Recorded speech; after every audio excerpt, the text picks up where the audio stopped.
नमस्कार, आप देख रहे हैं एसबी न्यूज पहाड़ से मैदान तक। चार धाम यात्रा 10 मई से शुरू होने जा रही है। ऐसे में मौसम विभाग ने बारिश को लेकर के पूर्वानुमान जारी किया है। मौसम विभाग के मुताबिक चार धाम यात्रा शुरू होते ही पूरे प्रदेश में हल्की से मध्यम बारिश देखने को मिल सकती है। हालांकि इससे पहले भी छुटमुट बारिश का सिलसिला उच्च हिमालय क्षेत्रों में देखने को मिल सकता है। वहीं 11 मई से बारिश का सिलसिला पूरे प्रदेश में बढ़ेगा। इस दौरान मौसम विभाग ने चार धाम यात्रा में आने वाले श्रद्धालुओं को खास हिदायत देते हुए कहा है कि चार धाम यात्रा में आने वाले श्रद्धालु अपनी तैयारी के साथ आएं, क्योंकि इस दौरान बारिश के चलते तापमान में भी गिरावट दर्ज होने का आसार है। मैंने बोला हल्की से मध्यम तक की बारिश है 11 तारीख से और 13 तक अगर देखें, और उससे पहले हल्की तक या बहुत हल्की जो एक्टिविटी वो है। लेकिन क्योंकि जो सिस्टम है थोड़ा ईस्ट से आ रहा है और वेस्ट को मूव कर रहा है, तो ईस्टर्ली फ्लो एक बन रहा है, तो उसमें कहीं ना कहीं जो विजिबिलिटी है वो फिर प्रॉब्लम एक होना शुरू हो जाती है। तो चार धाम लोकेशन में मॉर्निंग आवर्स में तो मैं समझता हूँ ठीक है, जो हेली ऑपरेशंस है वो चीज़ें हो जाएंगी, लेकिन दिन में शाम में तो इसमें दिक्कत आने वाली है। तो बिल्कुल वो बारिश रहेगी, चार धाम लोकेशंस में भी रहेंगी। और जो लोग जा रहे हैं वो अपने तैयारी से जाएँ, जो बारिश से बचाव के लिए है, या जो ठंडा है, ठंडा वहाँ पे उच्च हिमालय क्षेत्र तो वहाँ ठंडा रहेगा, टेम्परेचर बारिश की वजह से और भी गिरेंगे, तो उनको इस हिसाब से जो है तैयारी करके अपना जाना चाहिए जी। वहीं चार धाम यात्रा में बचाव और राहत कार्यों के लिए उत्तराखंड फायर सर्विस अपनी तैयारियों में जुट गया है। इस बात को लेकर के उत्तराखंड फायर सर्विस के उप निदेशक SK राणा ने कहा है कि 7 जनपदों से जुड़े चार धाम यात्रा मार्गों में कुल 25 फायर स्टेशन शामिल है। साथ ही उन्होंने कहा है कि जहां पर भी अस्थायी यूनिट की जरूरत पड़ेगी तो उन्हें भी तैनात किया जाएगा। पिछली यात्रा में भी चारों धामों में अस्थायी यूनिट की तैनाती कर दी गई थी।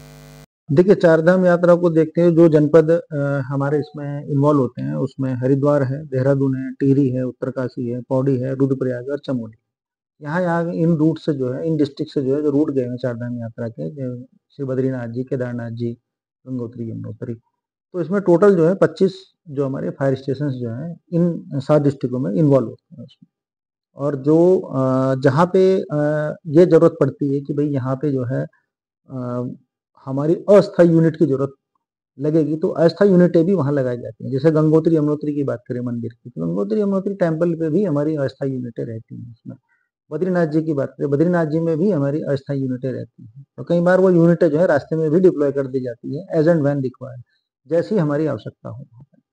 कि अगर मान लो यहाँ पे जो है कहीं श्रद्धालुओं का पंडाल लगा हुआ है, वहाँ पे खाना भी बन रहा है, सब कुछ बन रहा है, तो अस्थायी यूनिट तोड़ के जो है वहाँ पे भी ड्यूटी लगाई जाती है। वहीं आपको बताते चले कि केदारनाथ धाम में 18 किलोमीटर लंबे पैदल मार्ग में श्रद्धालुओं की स्वास्थ्य सुविधाओं को लेकर के भी उत्तराखंड स्वास्थ्य विभाग एक्शन मोड में नजर आ रही है।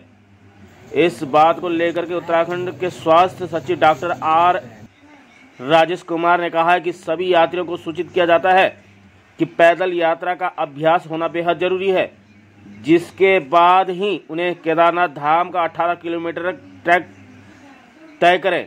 साथ ही उन्होंने कहा है कि केदारनाथ के पैदल मार्ग के अलग अलग पड़ाव में लगभग 13 मेडिकल रिलीफ पोस्ट स्थापित किए गए हैं, जिसमें डॉक्टर, फार्मासिस्ट और पैरामेडिकल स्टाफ तैनात रहेंगे। देखिए, सर्वप्रथम जो है हम सभी यात्रीगणों को हम लोग इस बात से सूचित कर रहे हैं कि एक्लिमेटाइजेशन सबसे इम्पोर्टेंट चीज़ है, और एक्लिमेटाइज अपने आप को करने के बाद ही जो 18 किलोमीटर का ट्रैक है वो करें। और हर 2 से 3 घंटे के ट्रैक के बाद 10-15 मिनट का रेस्ट अवश्य लें। और इस हेतु हमने इन्फोग्राफिक्स भी बनाए रखा है, और जितने भी स्टेट्स हैं उनके हेल्थ सेक्रेटरी गणों को हमने लेटर भी लिखा है, और इन SOPs से भी हम लोगों ने अवगत कराया है।